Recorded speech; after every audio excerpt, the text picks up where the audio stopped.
अटक में एफआईए ने चेयरमैन पीटीआई की गिरफ्तारी डाल दी। चेयरमैन पीटीआई की रिहाई के इम्कानात खत्म हो गए। खुसूसी अदालत ने चेयरमैन पीटीआई को साइफर केस में 30 अगस्त तक जुडिशल रिमांड पर अटक जेल में रखा हुआ है। खुसूसी अदालत ने 30 अगस्त को चेयरमैन पीटीआई को अदालत पेश करने का हुक्म दिया हुआ है।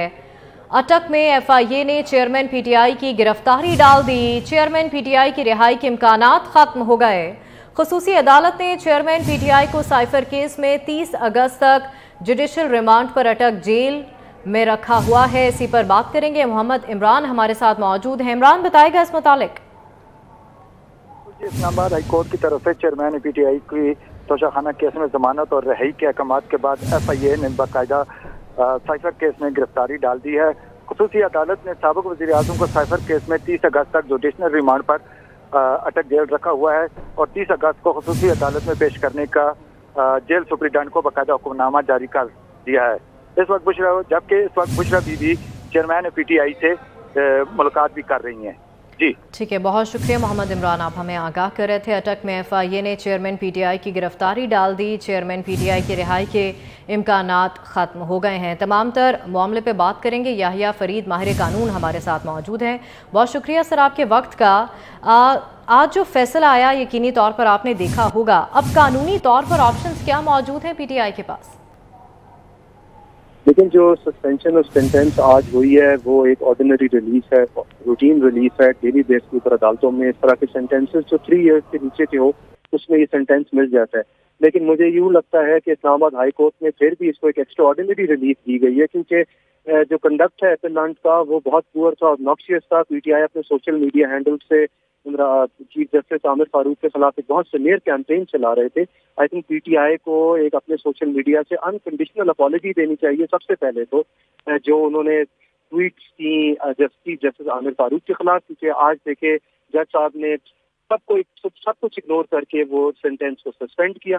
लेकिन ये जो सस्पेंशन होती है सेंटेंस की, ये एक्विटल नहीं होता। In the eyes of the law the appellant stands convicted, he stands disqualified under Article 62 of the Constitution, and even under PEMRA law ये टेलीविजन पे भी अपीयर नहीं हो सकते। अभी मेन अपील सुननी है अदालत ने, क्योंकि सस्पेंशन का ऑर्डर एक शॉर्ट ऑर्डर होता है।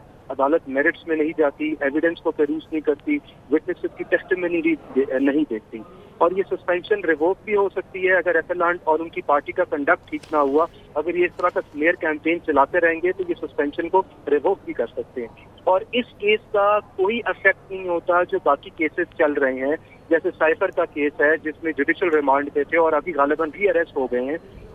तो जो सस्पेंशन आज हुई है इसका कोई इफेक्ट नहीं है बाकी केसेस में। साइफर का केस भी चल रहा है और 9 अदर बेल की एप्लीकेशन भी इनकी ट्रायल कोर्ट से रिजेक्ट हुई है और हाई कोर्ट में अभी वो पेंडिंग है। पीटीआई के लिए जो नेक्स्ट स्टेप है वो यही है कि वो इस अपील को अब जो है वो आर्ग्यू करे, अपील को मेरिट्स के ऊपर आर्ग्यू करे, एविडेंस अपना शो करे और जो इस्लामाबाद हाई कोर्ट है वो अपील को सुनेगी और उसके ऊपर फैसला करेगी। ठीक है, याहिया साहब, आप जैसे कि साइफर केस की बात कर रहे थे, चेयरमैन पीटीआई की फौरी रिहाई में पहली बड़ी रुकावट सामने आई है ज़राए की जानिब से। साइफर केस में एक और अहम पेशरफ्त हुई है। ऑफिशियल सीक्रेट एक्ट खुसूसी अदालत ने चेयरमैन पीटीआई को जुडिशल रिमांड पर जेल भेज रखा है। क्या साइफर केस में जो गिरफ्तारी का हुक्म दिया गया है वो इसमें रुकावट नहीं डाल सकता? नहीं, बिल्कुल नहीं डाल सकता। देखिए, ये जो सस्पेंशन हुई है जिस केस के अंदर वो तोशाखाना का केस है। ये जो साइफर का केस है इसके फैक्ट्स और इसके जितनी भी इम्प्लीकेशन है ये टोटली डिफरेंट है। तोशाखाना का केस जो है वो उसके ऊपर इम्पैक्ट करता ही नहीं है, ना उसकी सस्पेंशन इम्पैक्ट करती है। वो उस केस में ऑलरेडी जुडिशल रिमांड पे है, उनकी बेल एप्लीकेशन पेंडिंग पड़ी हुई है। अब वो जब तक केस सुनेंगे नहीं और उस केस का जब तक फैसला नहीं होगा तो the appellant will have to stay in jail. उनकी कन्विक्शन तो अभी होल्ड करती है ना ये जो तोशाखाना केस में। ठीक है याहिया साहब, केस रीट्रायल की तरफ जा सकता है, इस हवाले से आप क्या कहेंगे? ये तोशाखाना की केस की आप बात कर रहे हैं? जी जी, तोशाखाना केस में अभी तो जी I think Islamabad high court जो है वो अपील को सुनेगी। उन्होंने 14 सितंबर डेट भी उसकी फिक्स कर दी है। दोनों जो लॉयर्स हैं वो अपने आर्ग्यूमेंट्स करेंगे। ट्रायल कोर्ट की जजमेंट को इस्लामाबाद हाई कोर्ट देखेगी। मुझे नहीं लगता कि रीट्रायल की तरफ जाएगा, बिकॉज ट्रायल के अंदर कोई प्रोसीजरल लैप्सेस ऐसे है नहीं। डॉक्यूमेंट्री एविडेंस का ये केस था। दोनों जो इलेक्शन कमीशन के जो प्रोसिक्यूशन विटनेसेस थे उन्होंने सारी अपनी डॉक्यूमेंट्री एविडेंस और सर्टिफाइड एविडेंस जो है वो ट्रायल कोर्ट के सामने जमा करा दी है। जहां तक एक्यूज का राइट था ऑफ अपॉर्चुनिटी ऑफ हियरिंग, وہ ایکیوزڈ اگر اب عدالت میں خود ہی پیش نہ ہو اور وہ عدالت ان کے گھر پہ جا کر نہیں سنے گی تو آئی تھنک جو اسلام آباد ہائی کورٹ ہے وہ اب اپیل سنے گی اور اپیل کا فیصلہ کریں گے as per merits of the case retrial کی طرف جاتا ہے تو کیا اسی جج کے پاس جائے گا یا جج کو تبدیل کرنے کی درخواست کی جا سکتی ہے؟ دیکھیں اگر جج کو تبدیل کرنا ہوگا تو اس کے لیے سالڈ گراؤنڈز ہونے چاہیے. صرف آن دی اپلیکیشن آف دی ایپلانٹ یا ایکیوز جج تبدیل نہیں ہو سکتا, ورنہ تو پینڈورا باکس کھل جائے گا. ہر لٹیگنٹ بولے گا کہ مجھے اپنا پسندیدہ جج چاہیے. انلیس اینڈ انٹل کوئی سالڈ گراؤنڈ جب تک پی ٹی آئی اور عمران خان کی پارٹی جو ہے جب تک وہ پریزنٹ نہیں کرتے کورٹ میں, تو آئی ڈونٹ تھنک کہ لیگلی اٹ از پاسبل کہ جج کو ٹرانسفر کیا جائے یا جج کے کیس کسی اور جج کے تھرو سنا جائے. بٹ ابھی یہ ہے کہ ہمایوں دلاور جو ہے وہ او ایس ٹی بن چکے ہوئے ہیں, تو شاید اس وجہ سے اگر ری ٹرائل پہ جاتا ہے تو کسی اور جج کو یہ کیس سننا پڑے. ٹھیک ہے یحییٰ صاحب, اس کیس میں تو سزا معطل ہو گئی فی الحال کے لیے, کل عدم نہیں ہوئی, معطل ہو گئی ہے. اور بہت سارے کیسز ہیں جس میں چیئرمین پی ٹی آئی مطلوب ہیں, تو ان کیسز کا جیسے کہ آپ نے بتایا کہ ایفیکٹ نہیں پڑے گا, لیکن جو تمام تر کیسز ہیں جن کیسز میں ان کو گرفتاری کا بھی حکم دیا گیا ہے, ان کیسز کا کیا ایفیکٹ پڑ سکتا ہے اس پر؟ لیکن وہ کیسز جو ہیں وہ ان اٹ سیلف بڑے اسٹرانگ کیسز ہیں. فار ایگزامپل سائفر کا کیس ہے, بہت ہی اسٹرانگ کیس ہے. 9 مئی کا اے ٹی سی کا جو کیس ہے وہ بہت اسٹرانگ کیس ہے. پی ٹی آئی کو اب ان سب کیسز کو میرٹ کے اوپر اور ایک اچھے کنڈکٹ کے ساتھ جوڈیشری کے ساتھ, مطلب ان کو پراپر اس کو کیس کو جو ہے وہ فائٹ آؤٹ کرنا پڑے گا میرٹس کے اوپر, اور اوائڈ کرنا چاہیے اس طرح کی پریکٹس کے عدالتوں میں پیش نہیں ہوئے اور عدالتوں کو کہا کہ ہم کہیں اور بزی تھے اور سوشل میڈیا کو یوز کر کے ججز کو دھمکایا.